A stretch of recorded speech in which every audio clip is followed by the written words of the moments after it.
welcome back, Gunjani. I am so happy to be here. Thank you so much for having me again. I love being on Omni Mindfulness. It's one of my favorite things to do. So Well, happy to you're be one of my favorite guests. Well, it's the beginning of 2024, and I think a here. lot of people are often doing what you and I often want to do is making sure we are calibrated, grounded, and ready to be, um, I would say, situated for the best success for our life. 100%. I feel so excited about this year. You want to know what my word?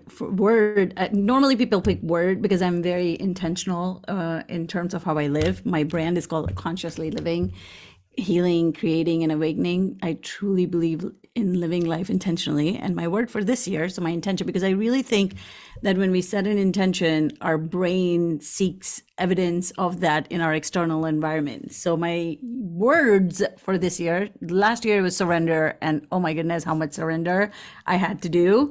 Surrender of my controller and all the things. So this year, my words are fun and love. So this podcast seems to be in perfect alignment with all of that. So I'm so happy to be here. I'm so happy you're here also. And I've learned so much from you when you spoke of consciously living or being with intention. That is also something that's been true to me and something that I really recognize more and more, which is kind of really in perfect alignment with our topic for the Yeah. beginning of this year. So it's the season of spirituality, and we're delving into what I call crafting your life, and which is and now that I think about it, I'm like, crafting your life is really consciously living your life. 100%. And that's why, like, the second word of my brand is consciously creating, because I truly believe that we create our life the way we want to. In your context, in this context, it would be crafting your life, but we create our world with our thoughts, with our beliefs, with our emotions, with our vibration, And I truly think that we all have the capability of crafting our life. I am like the genius of post-traumatic growth because I've been through so much PTSD in my life, and I really believe that I've come out on the other side thriving. And I don't believe that our medical diagnosis or conditions have to define us. We truly can craft our life the way we want to, as we want to, and how we want to. And that's the beauty of living the life in that context. And what's really wonderful, the way you express that, is something you've told me in the past, Yeah. is that talk therapy alone does not work. You and I both believe that techniques such as breath work Mhm. and meditation Mhm. allow you to take control and own Mhm. your own healing. 100%. Um, the reason I believe that talk therapy alone doesn't work is because it's like we call it in the neuroscience perspective, we call it a top down approach. So it's like top is your prefrontal cortex, which is your thinking mind and your conscious mind, right? With the logical, analytical language part of our mind. And then there's our emotional mind, which is our right brain. And I think it is 95% of our subconscious. So we come from that place. And it's like, I truly believe that every thought we think is a neural connection. Every feeling we feel is a neural connection. And that's why trauma connections, and again, trauma from a small t perspective. So, I don't want to get into the depth of all of that, but we live our life from our subconscious mind and unconsciously a lot of times. And as a result, we keep repeating the same things over and over. So I serve a lot of entrepreneurs, that anxious entrepreneurs with high achieving entrepreneurs with high anxiety and high functioning anxiety and stress. And I truly believe that we fear success. We fear, there's this whole perfectionism lacing going on. There's people pleasing, the imbalance of work life, the, excessive workload that we put on ourselves. So all of that, I really think over time catches up with us. And if we are not aware and living life consciously, then we keep snagging towards the same things and doing the same things over and over, expecting different results. So I am very big on these subconscious modalities that are safe, that are gentle, that are, that doesn't entail the reason why talk therapy is hard is because it doesn't get us in touch with our emotions and our nervous system. And a big part of nervous system regulation is our emotions, is our feelings that makes us human, that helps us connect with other humans. So I think it's really important that we are tapped into that, we're aligned with that, and meditation and breath work really help us go deeper than just mindset and really rewire some of these things. The mindset part itself, often you and I have talked about, the meditation and other techniques allow you to rewire, Yeah, which is wonderful. yeah. However, in a society where we're so go, go, go, and so locked up in our mind, Mhm. we do sometimes forget our connection to our heart space. 100%. And like I am a trauma-informed somatic breathwork facilitator. And I truly believe that, like, I have suffered from high functioning anxiety most of my life, right? And I say high functioning anxiety is not really a diagnosis per se, but it is a form of anxiety, and it causes a lot of tumultuousness. Even though we are high functioning, we are high achieving, it affects our well-being, I believe. And if it starts affecting our well-being, then it is something to be looked at. And when we experience those things, we get disconnected. We are in this nervous system flight mode, which means that we have left our body and we're in our head and we intellectualize everything and we overthink and constantly worry and do all those things. And as a result, we get disconnected from our heart space. We get disconnected from our body. We get disconnected from our spirit, which I believe, resides in our heart space and all around us. And we get disconnected to the source and our inner intelligence that is so present within us. If we tapped into it, we wouldn't have to hustle and force and work so hard. We would just be led intuitively and from this creative flow space, as opposed to just the headspace, which is so much harder. I'm very big on work smart, not hard. And when we're tapped into our heart space and our feelings and our emotions, we can use that power to show up better, to show up from a place of harmony and peace and love, as opposed to just working, doing. And I just did a reel on that yesterday, where it's like we find ourselves in this fight or flight mode, and as a result, it's so hard to just calm down, to stay still, to just be, to not be on the go. And that is, we have trained in the modern American culture, in the Western world, we have trained ourselves to be always in that sympathetic go, go, go, go, go mode. And as a result, we're disconnected from our heart. And something you mentioned kind of triggered an idea. Before we hit record, I described the framework that I'm applying to coach my clients. Yeah. And I start with this concept of unveil, really Yeah. unveiling. And once you've unveiled, which is really feels like you've aligned with what is your why? Why are you doing it? Yeah. Then you can lead yourself with integrity. Yeah. You are now crafting your life the Yeah. way you intend to. And this goes back to, it's not just about your personal life, but Yeah. professional. Because if you're aligned, then Yeah. both will start to come in harmony, I would believe. And I think to me, alignment means that you're the person. It's like, I heard on one of the episodes from one of my friends, or one of my mentors, her name is Samantha, and one of the things that they mentioned on that podcast was, our vision pulls us. We come from the vision. We don't go to the vision. When we have a mission that is so powerful, when we are really rooted in our purpose, everything that we do, I believe, to me, personal and professional is not separate. To me, how I show up in the world is how I'm embodied, is how I live. I show up from this very embodied, heart safe place for my clients. And I do everything in my being to craft a life where I show up from that same space for my husband, for my child, for my family, for my friends even. I never used to be so aligned. And now I'm like, to me, alignment means that I am living as my highest self as much as I can. in every moment of the day that I can remember, and when I don't remember, my job is just to connect back and remind myself of the spirit within me, not, oh, I'm showing up differently at work because that's the hat I wear, or I'm showing up differently because that's where I'm showing up professionally. To me, living in alignment means living in your purpose.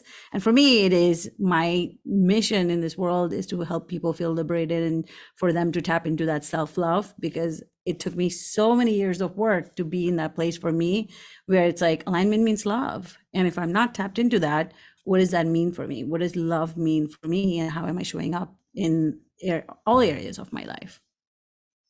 And would you agree that once you've able to tap into that level of understanding, Yeah. almost on a deeper intuitive Yeah. level, Yeah. that even your work will almost hopefully emulate that level? 100%. Absolutely. I actually worked with a client right before this. I hopped on here and he's like, "You really seem like you love what you do." And I'm like, 100%. I have spent so many years of my life healing and then helped thousands of couples and people through that process. And for them to get not just to heal, but to get to that next level of their true potential that I truly enjoy, and it lights me up, where within just 1 hour working with me, I don't want them to just be like, oh, I learned something. I want them to experience the transformation of who they showed up when they walked in their door to who they left is a very, like, they can recognize themselves. Because I truly believe that I've been fortunate to have mentors who have done that for me. So I'm like, of course, when I show up to work, it's not work for me. It's something that I fully feel so passionate and alive about that it just feels really good. I don't feel like my work is work. I just love what I do, and it's a big part of who I am. And that is why I feel that when we talk about work-life balance or Yeah. harmony, that is a reflection of harmony. And Yeah. it is possible to get there, which just gives me hope because I'm work in progress. I'm continually growing, as you Yeah. know. And here's the interesting thing, though, what you and I have talked about is this notion of crafting your life, or you crafting your professional life to get to the point where you believe you've you've witnessed yourself Mhm. transform. 100%. It can happen faster than you think. Absolutely. I think people tend to have this misconception that healing or creating your life is such a hard process. And I think that's a self-limiting belief in the story that we tell ourselves or we find ourselves in. To me, yes, things can be hard, but I don't think anything that is triggering or hard is a bad thing. As much as I believe in work smart and not hard, the hard is like it's very subjective, right? So to me, it's like healing process can be very gentle, healing process can be very safe, healing process can be very guided. When I used to do things on my own and not seek help, which was a trauma response, I thought it was hard because I was doing it on my own. Now I get stuck in a muck, but I also find myself in communities of women and people that help me through that. So I don't have to stay stuck in that place forever. And if I do, it's like I'm the one who is in my own way. And that is hard. So to me, my relationship with pain has changed over time because I truly believe that pain is not a bad thing. It's inevitable in this human experience.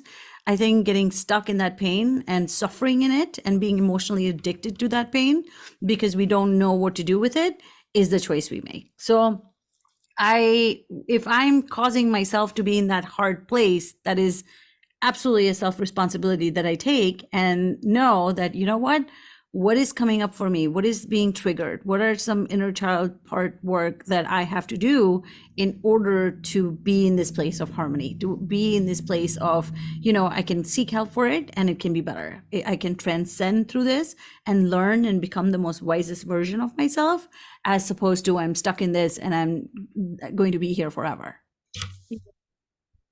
And the gifts you have to give others, I feel like is timely and needed because I know many people, myself included, in different points in my life where you really didn't know that there were tools and techniques, and you didn't know that they're like, I used to think, oh, there's a label on me that there's something wrong with me. No. And like, oh, everybody else is walking around with, um, I don't know, equanimity and Yeah. balance, but I'm the one that's having turmoil. Mm-hmm. And I really, and I've spent a lot of my years in that space. Like for me, because I do a lot of IFS parts work, it's like I was very much identified with the victim part of me, where it's like everything is happening to me, everything is happening in my life. I truly don't believe that people are broken. I really believe that we all have the capability of tapping into our highest power and love within us, and that in like just that unconditional level of compassion for ourselves.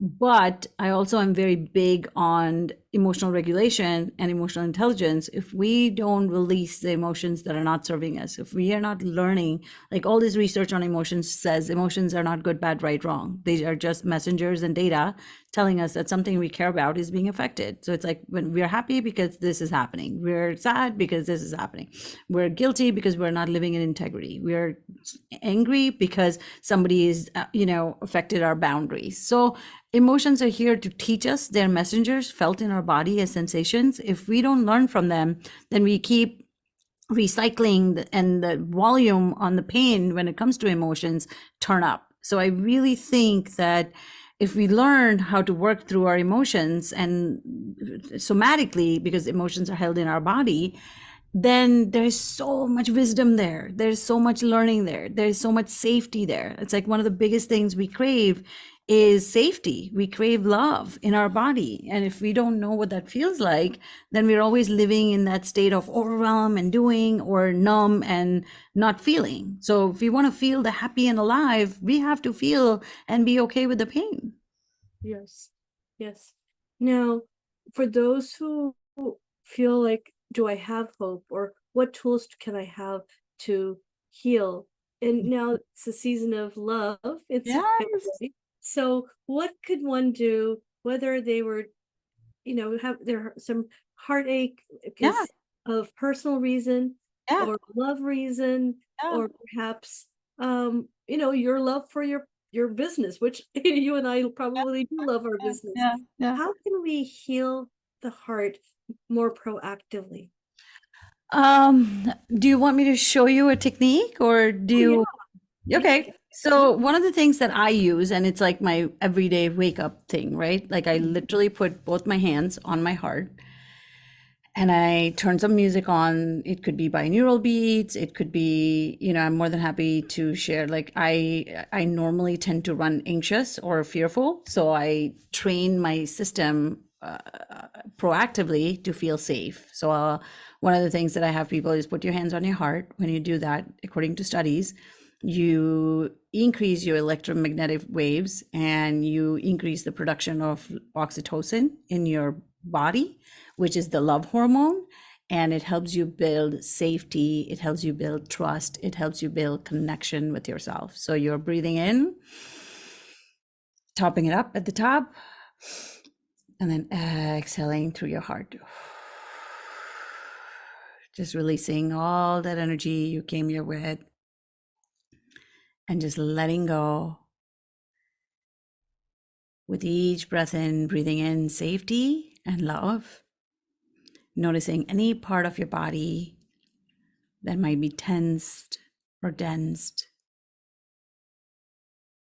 Just bringing your awareness to that place and breathing into that space and exhaling, long exhaling from that space. Breathing in safety and love and noticing this beautiful ball of energy in your heart space. It could be any color you wanted. Some people can't see colors, so just notice this feeling of warmth. Think of a memory of a loved one or anyone where you think of them and you feel so much love in your heart. Breathing into that space and just expanding your heart. Our brain and our body can't tell if it's happening right now or if it happened then or if it's about to happen. It just thinks it's happening in this moment. So I want you to think of that and keep breathing into that space. The more you breathe in, the more you expand. The more you breathe in, you feel safe. It feels loving. It feels kind and warm. Just keep breathing into that space.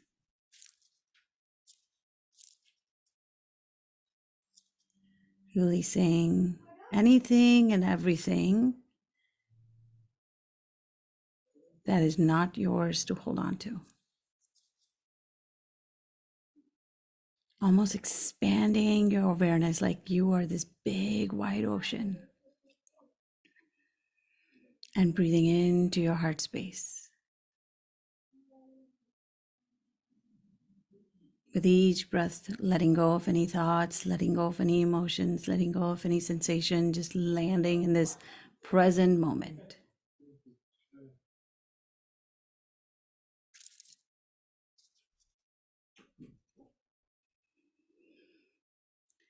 And notice this warmth.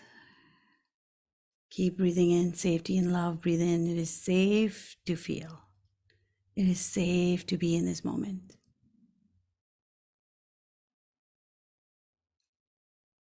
Gently coming back to your body, noticing the support of the chair, wiggling your toes, and just anchoring this feeling in.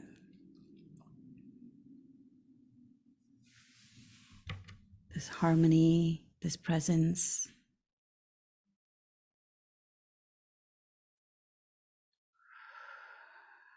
This moment.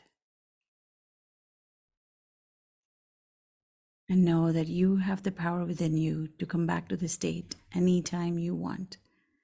Love, peace, bliss, and harmony are our natural states. Chaos, overwhelm, all of that gets to be released. We have the power within us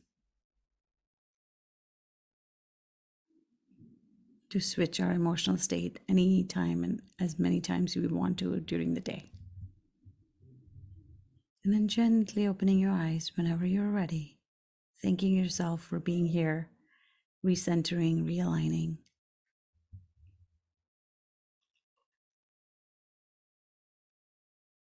Very, very relaxing.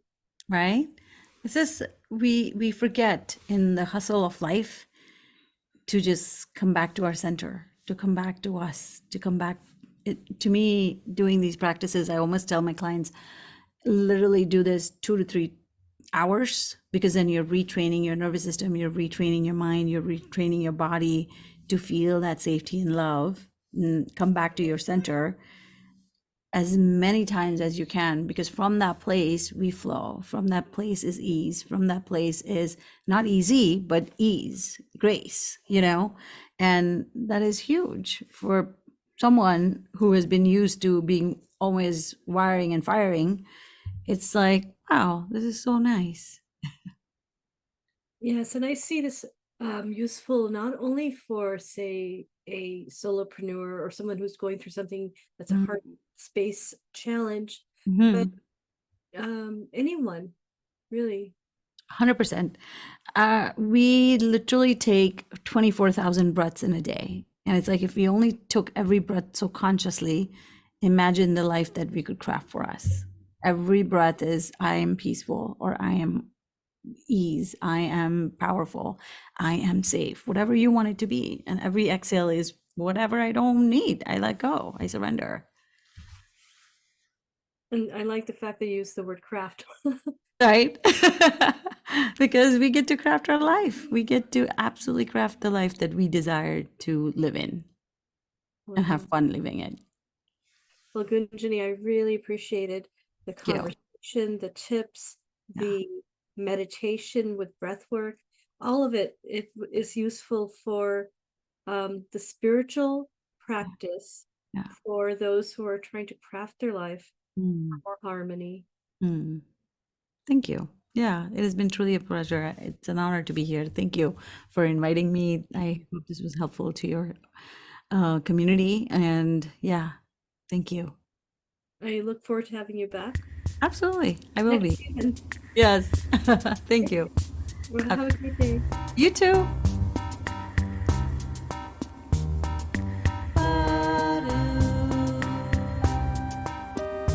Vida